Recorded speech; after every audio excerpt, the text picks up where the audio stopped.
baik.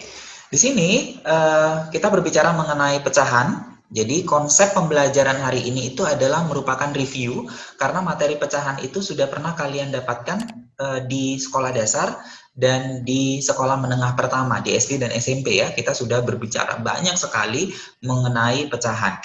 Nah, adapun tujuan pembelajaran hari ini itu ada dua. Yang pertama adalah diharapkan siswa mampu menyelesaikan operasi hitung pecahan secara cepat tambahannya karena TPS kan gitu ya. Lalu kemudian yang kedua adalah kalian juga mampu untuk membandingkan beberapa pecahan. Membandingkan beberapa pecahan itu artinya adalah melihat pecahan mana yang besar atau yang terbesar, yang mana yang terkecil, berarti mengurutkan pecahan atau menentukan tanda, misalnya lebih kecil, lebih besar, sama dengan, lebih besar sama dengan, atau lebih kecil sama dengan. Itu maksud daripada membandingkan pecahan. Oke. Nah, kita mulai dari ini, jenis pecahan.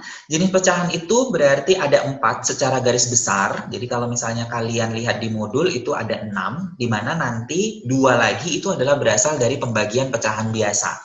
Nah, berarti untuk yang pertama adalah pecahan biasa. Pecahan biasa itu adalah pecahan di mana pembilang dan penyebutnya adalah merupakan bilangan bulat. Jadi kalau misalnya pecahan biasa dibagi menjadi 2, pecahan murni sama pecahan tidak murni. Kalau dia pecahan murni, itu berarti pembilangnya lebih kecil dibandingkan dengan penyebut. Contohnya adalah 1/2, berarti pembilangnya 1, penyebutnya 2. Ya kan? Berarti pembilang lebih kecil dibandingkan dengan penyebut. Atau 3/4, berarti pembilangnya 3, penyebutnya adalah 7.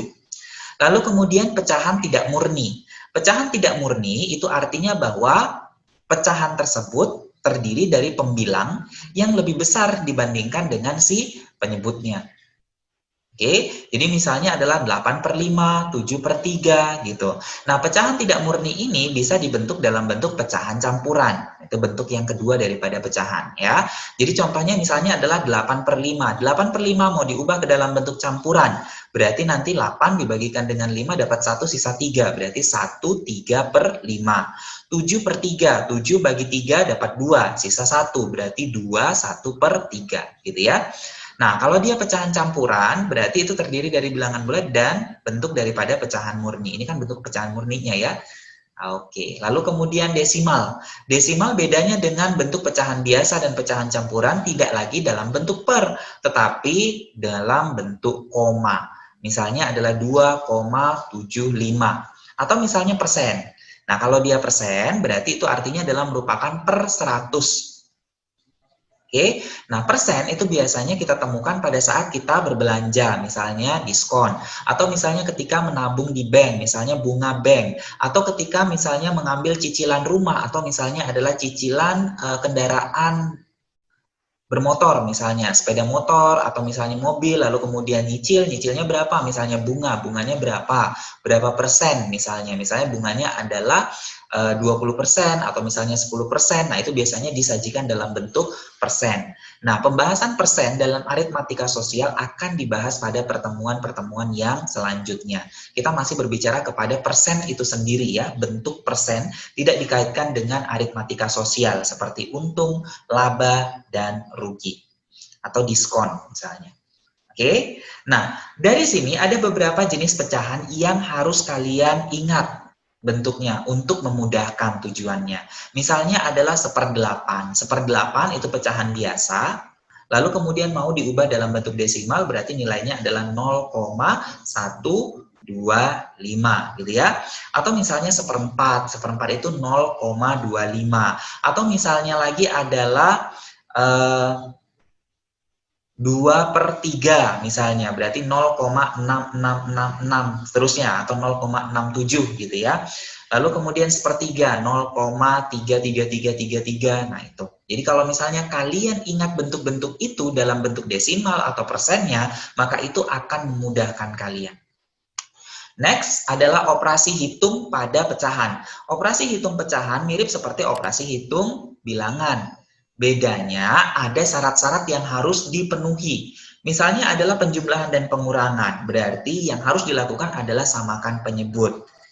Oke, lalu kalau misalkan perkalian, berarti kalau perkalian itu tidak perlu disamakan penyebutnya. Langsung saja pembilang kali pembilang, penyebut kali penyebut, dengan catatan kalau dia pecahan maka penyebutnya tidak boleh 0. Maka di sini BD, karena dia adalah fungsinya sebagai penyebut, maka dia tidak boleh 0. Ya, berarti nanti jadinya A per B dikali C per D, jadinya adalah AC per BD. Oke, ini konsepnya review ya, mengingatkan kembali. Lalu kemudian pembagian. Kalau dia pembagian, berarti ada kata kunci biasanya yang sering kita dengar. Kalau pecahan itu mau dibagi, maka harus dibalik. Dibalik pecahan yang kedua, gitu ya. Nah, kalau misalnya sudah dibalik pecahan yang kedua, maka proses pembagian akan berubah menjadi perkalian. Maka A per B dibagi dengan C per D, sama dengan A per B kali B per C, lalu lakukanlah proses perkalian tersebut. Berarti atas kali atas, bawah kali bawah, pembilang kali pembilang, penyebut kali penyebut. AD per BC. Nah, karena di sini C-nya juga adalah merupakan sebuah penyebut, maka nanti C juga tidak boleh sama dengan 0. Selain daripada BD ya, pada di awal kita ketahui bahwa BD adalah penyebut, lalu karena proses membalik, maka C berubah menjadi penyebut, maka C juga tidak boleh sama dengan 0. Ya, lalu kemudian membandingkan pecahan. Kalau kita membandingkan pecahan, ini tips saja supaya mudah ya. Itu adalah ubah pecahan tersebut ke dalam bentuk persen. Ya, kenapa? Karena mengubah dalam bentuk persen itu lebih mudah. Hanya dikalikan dengan 100% saja. Nah, contohnya adalah yang di sini misalnya. Urutan nilai terkecil sampai terbesar dari data berikut. Ya, jadi ini soalnya pernah muncul. Oke, berarti kita ubah nih di sini. Berarti kalau misalkan diubah, maka nanti jadinya adalah 5/8. Saya butuh responnya kalau 5/8 itu salah satu pecahan istimewa ya, selain daripada 1/8. Kira-kira kalau bentuk desimalnya berapa ya? 0,625, Sar. Iya, 0,625. Bagus, itu dia. Berarti nanti jadinya adalah kalau diubah dalam bentuk persen kan berarti jadinya 62,5% ya. Oke. Lalu 42% kita nggak perlu lagi, lalu tadi 1/3, ya kan? 1/3 itu adalah 0,3333 seterusnya, berarti nanti 33,3%. Oke, lalu kemudian 0,31, kalau 0,31 jelas bahwa 0,31 itu kalau diubah ke dalam bentuk persen, maka bentuk persennya adalah 31%, ya kan? 0,31 berarti di sini adalah 31%. Nah, maka nilainya kalau disuruh mengurutkan mulai dari yang terkecil, berarti yang terkecil adalah 31%. Dilanjutkan dengan 33,333%, lalu kemudian 42%, dan terakhir adalah 62,5%. Maka jawabannya yang mana? A, Pak. Oke, good. Itu dia ya. Berarti jawaban untuk soal yang di sini adalah A. Oke, thank you. Next, kita akan bahas soal-soal yang berkaitan dengan pecahan ya. Oke, untuk soal yang nomor 1, sepertinya berat kalau misalnya kita buat manual, ya kan? 7/9, 7/3 saja kita sudah berat ngitungnya. 7/2 oke, 49, tapi 7/9, waduh berapa ya? Ya, berarti nanti diperlukan teknik. Tekniknya adalah teknik aljabar di sini yang dibutuhkan. Berarti kita harus pemaktoran dan segala macam beserta dengan eksponensial karena di situ ada pangkat. Oke, berarti nanti di sini adalah P itu adalah sama dengan 7/7 kali, berarti jadinya adalah 7/2 untuk menjadi pangkat 9 dikurangin sama 1 ditambah dengan 288 gitu ya. Berarti di situ adalah 7/7 ditambah sama 6. Maka nilainya adalah ini berarti 7/7 dikali 49 kurang 1 48 ditambah di sini 7/7 tambah 6. Oke, kalau misalnya 288 saya ubah 6 kali, bisa ya? 6 kali berapa? 6 kali 4, 8 ya? Itu 288 kan? Nah, udah nampak nih berarti yaitu adalah 7/7 ditambahin 6. Berarti dia sama-sama punya faktor 48. Berarti nanti 48-nya keluar, difaktorin. 7/7 ditambah sama 6 yaitu adalah 7/7 ditambahin sama 6. Habis ya 7/7 tambah 6. Berarti P-nya nilainya adalah 48. Oke, nah untuk nilai daripada Q-nya, berarti ingat lagi bahwa Q itu adalah bentuk kuadrat, oke, maka nanti jadinya adalah Q itu A kuadrat dikurangin sama B kuadrat ya, berarti itu adalah A tambah B, kemudian A dikurangin sama B. Maka kalau misalnya ditambah, bentuknya adalah kalau misalkan dia ditambah, berarti nanti di sini 524 ditambah 476. Nilainya adalah 1000, ya kan? Oke, berarti jadinya adalah ini 524 per 2 ditambah sama 476 per 2 dikali sama 524 per 2 dikurang 476 per 2. Oke, berarti 1000 bagi 2, 500. Lalu kemudian untuk yang di sini adalah 524 kurang 476. Itu berapa tuh? 48, Pak. 48 bagi 2, berarti nilainya 24. 24 kali 500. 12.000. Iya, 12.000. Gitu. Oke? P 48, Q 12.000. Nah, yang ditanya adalah persentasenya. Kalau dia persentase, nah, apa terhadap apa? Kalau P terhadap Q, berarti itu cara nulisnya yaitu adalah P per Q. P per Q persen. Nah, berarti nanti jadinya adalah ya 48 per 12.000 dikali sama, karena mau diubah ke persen berarti 100%. Habis, lalu 48 sama 12 berarti 4. 4 per 10%, berarti jadinya adalah 0,4%. Oke, berarti jawabannya adalah yang B, bola ya. Berarti untuk soal yang pertama, itu jawabannya adalah B. Next. Nih. Nomor 2, soal mengenai membandingkan pecahan. Di antara 5 bilangan berikut yang nilainya terbesar tuh, yang nilainya adalah yang mana yang paling besar. Oke. Nah, kalau misalkan dia seperti ini, untuk menjawab soal yang ini, maka saya buat dulu ilustrasinya pada bilangan bulat ya. Kalau bilangan bulat kayak gini. Di antara 5 bilangan berikut yang nilainya terbesar adalah, soalnya mirip, cuman bedanya kalau yang satu pada pecahan, kalau yang sekarang adalah pada bilangan bulat.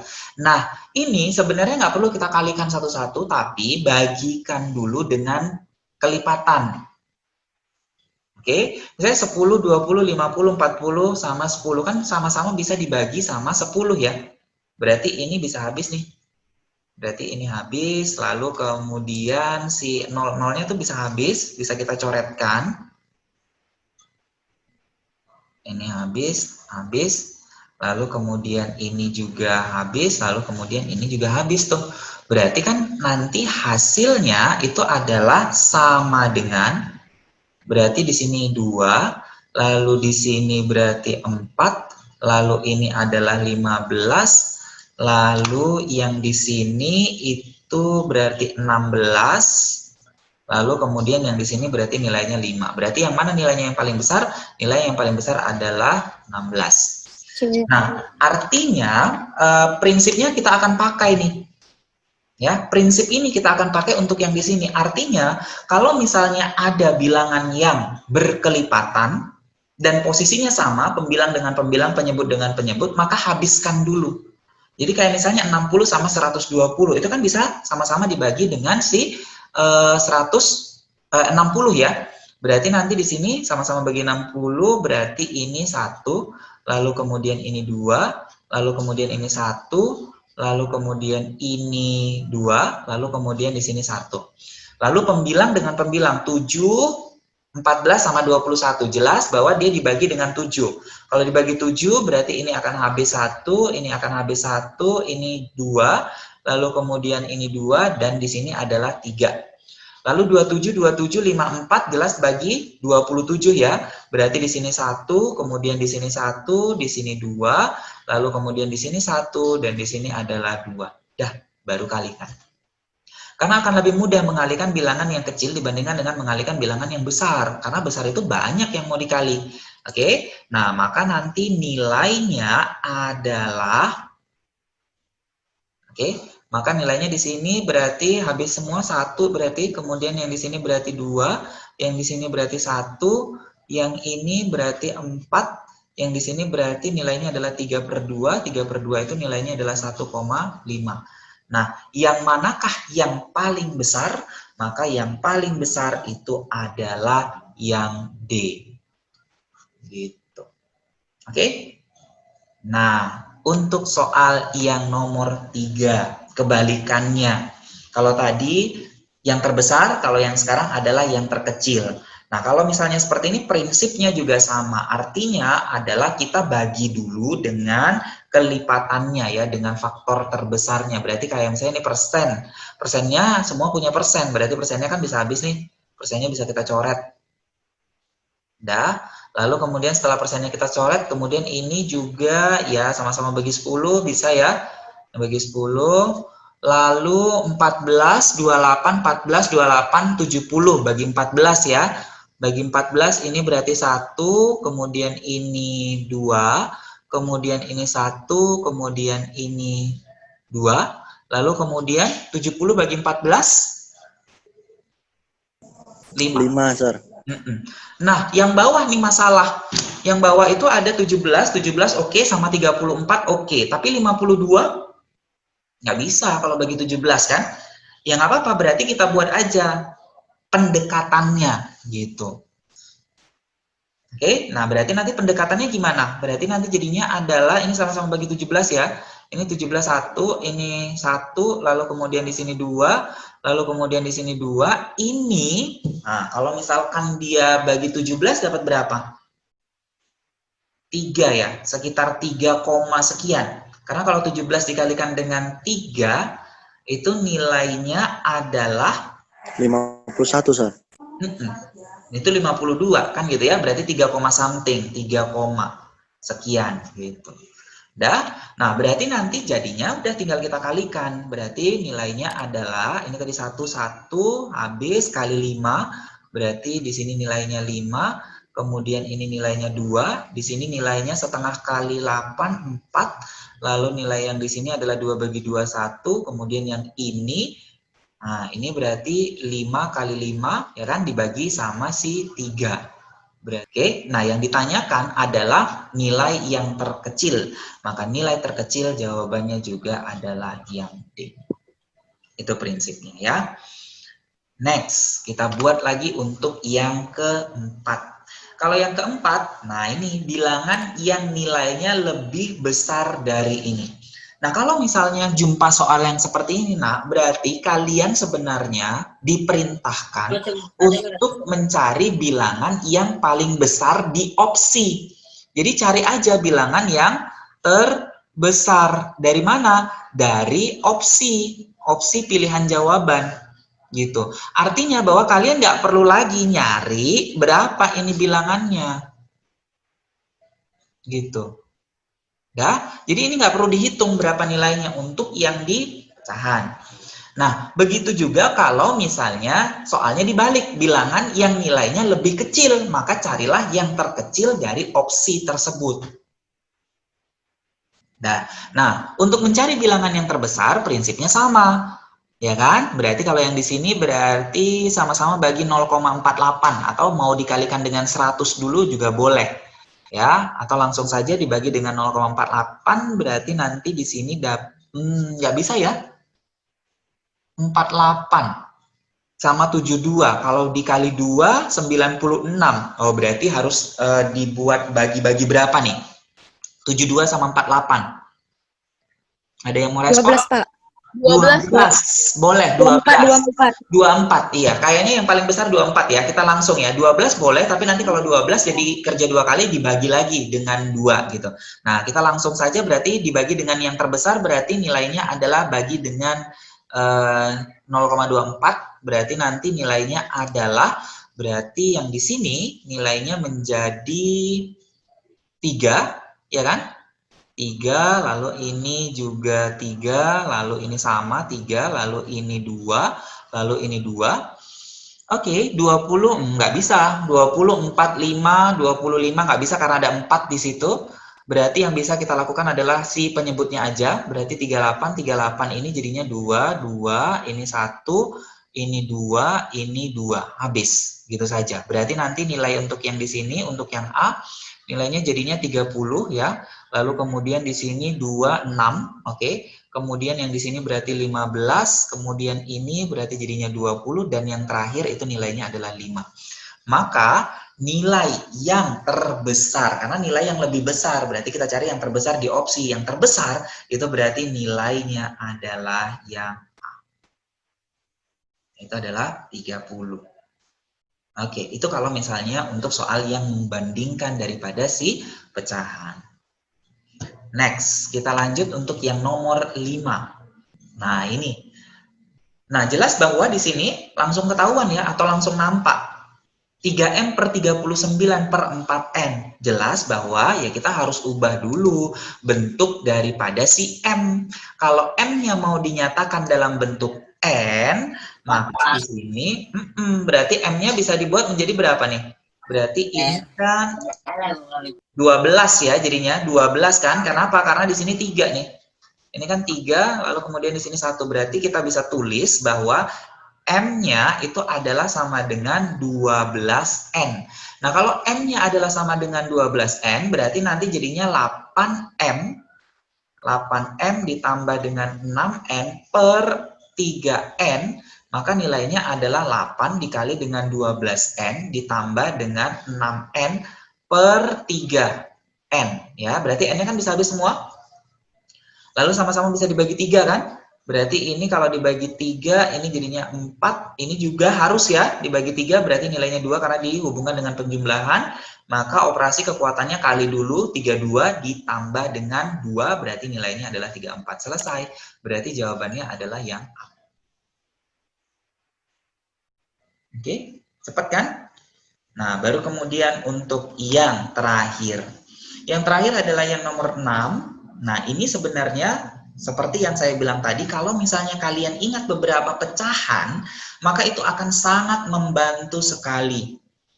Nah, 0,125. 0,125 tadi saya bilang pecahan biasanya adalah 1/8. 1/8, good. 0,25 pecahan biasanya adalah 1/4. 1/4, thank you ya responnya. Nah, berarti nanti dari sini menjadi kan kalau misalnya mau diubah menjadi ya, berarti nanti nilainya adalah 1/8, lalu kemudian A ditambahin sama 1/4 per, nah, yang bawah itu jelas pemaktoran ya.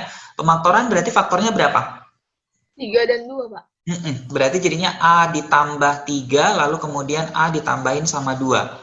Nah, untuk yang di atas berarti kan bisa keluar 1/8. Kenapa? Karena 1/4 itu adalah 1/8 kali 2. Ya, berarti 1/8, berarti nanti A ditambahin sama 2. Karena 1/8 kali 2 itu 1/4 per, nah ini berarti A ditambahin sama 3, kemudian A ditambah dengan 2. Maka habis deh nilainya. Udah, berarti nanti nilainya 1/8 bagi A tambah 3. Maka jadi 1/8-nya kan turun ya, 8, A ditambahin sama 3. Lainnya itu adalah yang E. Paham? Bisa kira-kira? Pak. Oke ya, ini dia.